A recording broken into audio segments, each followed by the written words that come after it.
দর্শক,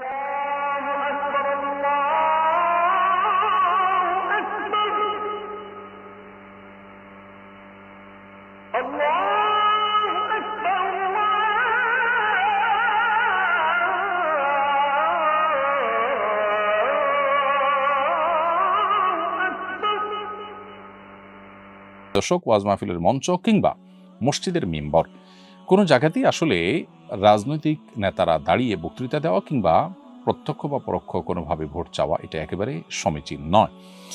কারণ এ ধরনের কর্মকাণ্ড মসজিদ এবং ধর্মীয় আয়োজনকে বিশৃঙ্খল করতে পারে।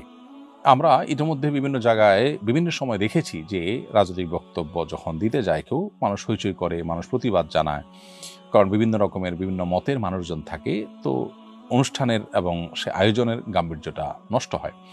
অতএব রাজনীতির জন্য আলাদা সভা সমাবেশ আমাদের দেশে যেতে হয়, ধর্মীয় অনুষ্ঠানগুলোতে তারা উপস্থিত হতে পারেন আলোচনা শোনার জন্য, কিন্তু সেখানে উঠে বা সেখানে উপস্থিত হয়ে রাজনৈতিক বক্তব্য দেওয়া কারোর জন্য উচিত নয়। কারণ এখানে যে কোনো এক পক্ষ যখন দিবে, তারা যত ভালো উদ্দেশ্য নিয়ে দেখ না কেন, তাদের প্রতিপক্ষরাও সেখানে কথা বলতে চাইবে। দিন শেষে সেটি হাঙ্গামার রাস্তা তৈরি করতে পারে। এই জন্য মসজিদ, মাদ্রাসা এবং ওয়াজ মাহফিলের মঞ্চগুলোকে আমরা নিরাপদ, সুশৃঙ্খল রাখা এটা আমাদের কর্তব্যের অংশ। এই জন্য প্রত্যেকেরই দায়িত্বশীল আচরণ এবং ভূমিকা রাখা দরকার। আমি একটা কোম্পানিতে কাজ করি যেখানে পশুদের খাবার তৈরি করা হয়। পশুদের খাবারে শূকরের মাংস ব্যবহৃত হয়। এই কোম্পানিতে চাকরি করা জায়েজ হচ্ছে কিনা?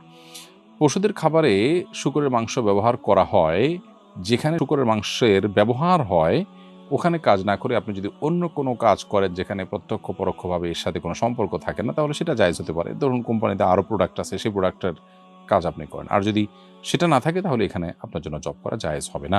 আমি ক্লাস 7-এর ছাত্র, সঙ্গীত ও শরীরচর্চা শিক্ষক নিয়োগের যৌক্তিকতা নিয়ে আমাদের গণিত টিচারের সঙ্গে আমার বাকবিতণ্ডা হয়। এক পর্যায়ে স্যার ইসলাম বিষয়ে বিরূপ মন্তব্য করেন।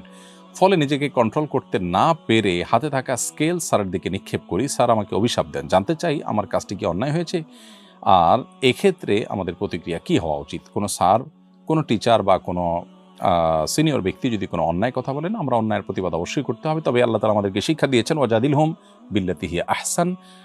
আহলে কিতাবদের সাথে পর্যন্ত আল্লাহ বলেছেন তাদের সাথে আমাদেরকে বিতর্ক করতে হবে সর্বোচ্চ সুন্দর উপায়।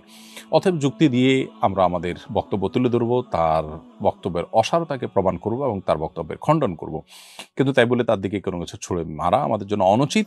কারণ সে তাকে আহত করতে পারে, তিনি ফিজিক্যালি অসুস্থ হতে পারেন বা ইনজুর্ড হতে পারেন, যেটার ফলে আমার উপরেও দায় আসতে পারে।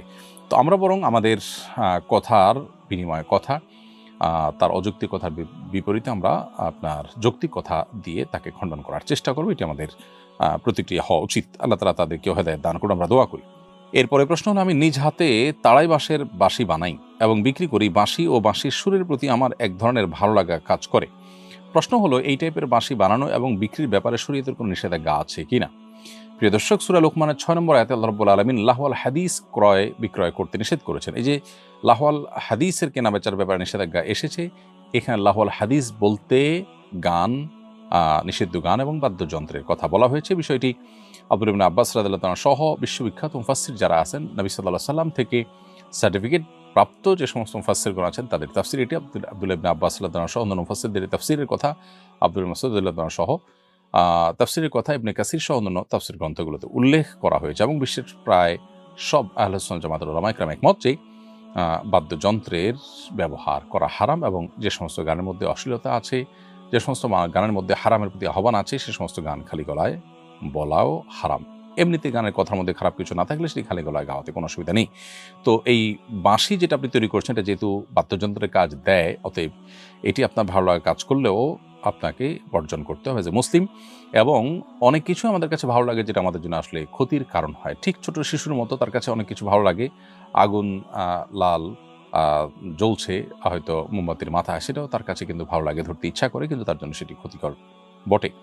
সো আল্লাহ রাব্বুল আলামিন যেটা আমাদের জন্য নিষেধ করেছেন সেটা আমাদেরকে ক্ষতিগ্রস্ত করবে।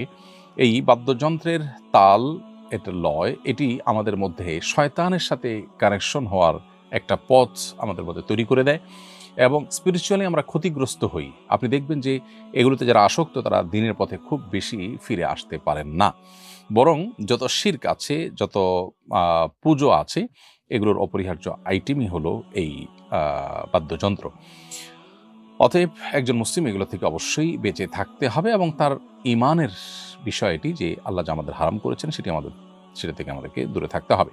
এরপরে প্রশ্ন হলো, আমি মোবাইল ফোনের সফটওয়্যার আনলক বা রিকভারির কাজ করি। এমনও গ্রাহক আমার কাছে আসতে পারে যে প্রকৃত মালিক নয়, হয়তো নিজে চুরি করেছে কিংবা চোরাই মার্কেট থেকে কিনে আনলক করার জন্য আমার কাছে নিয়ে এসেছে। এক্ষেত্রে মোবাইল আনলক বা রিকভারির কাজ করার বিধান আমি জানতে চাই। প্রিয় দর্শক, মৌলিকভাবে মোবাইল আনলক করা কিংবা রিকভারি কাজ করা এটা হালাল, এটা কোনো হারাম বিষয় নয়। আপনার কাছে কোনো কাস্টমার যখন আসে তখন আপনি কাস্টমারকে সন্দেহে বসে জিজ্ঞেস করতে বাধ্য নন যে ভাই এটা কি আপনার নিজের কিনা।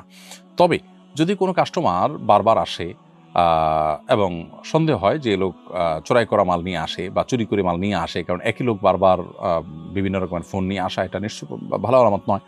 এরকম কোনো আলামত যদি দেখে আপনার কাছে স্পষ্ট হয় তাহলে সেক্ষেত্রে আপনি সেটা সারবেন না, কারণ সেটা সারলে তখন সেটা চুরির কাজে সহায়তার শামিল হবে।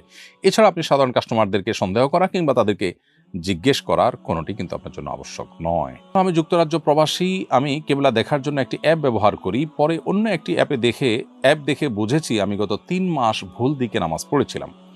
এখন জানতে চাই গত 3 মাস ভুল অ্যাপের নির্দেশনা যেসব নামাজ পড়েছি তাকে পুনরায় আদায় করতে হবে। উত্তর হলো, কোনো এলাকাতে যদি মসজিদ থাকে তাহলে মসজিদের মানুষজন যেদিকে ফিরে সালাত আদায় করেন সেটা দেখে আমরা কেবলা নিরূপণ করতে হবে। এটি হলো কেবলা নিরূপণের জন্য সঠিক এবং যথাযথ পদ্ধতি, মূল পদ্ধতি। সেটি যদি কোনো জায়গায় করা না যায়, সে স্কোপ যদি না থাকে, তাহলে সেক্ষেত্রে কম্পাস ইত্যাদির ব্যবহার করা যেতে পারে, বিভিন্ন অ্যাপস ইত্যাদির সহযোগিতা আমরা নিতে পারি। আর এই ক্ষেত্রে যদি কম্পাস আমাদেরকে ভুল কোনো ডিরেকশন দেয় এবং সেটিকে অনুসরণ করে যদি আমরা নামাজ পড়ে ফেলি, তাহলে সেক্ষেত্রে পরবর্তীতে যদি জানতেও পারি যে আমি ভুল দিকে ফিরে নামাজ আদায় করেছি, তাতেও আমাদের নামাজ আদায় হয়ে যাবে।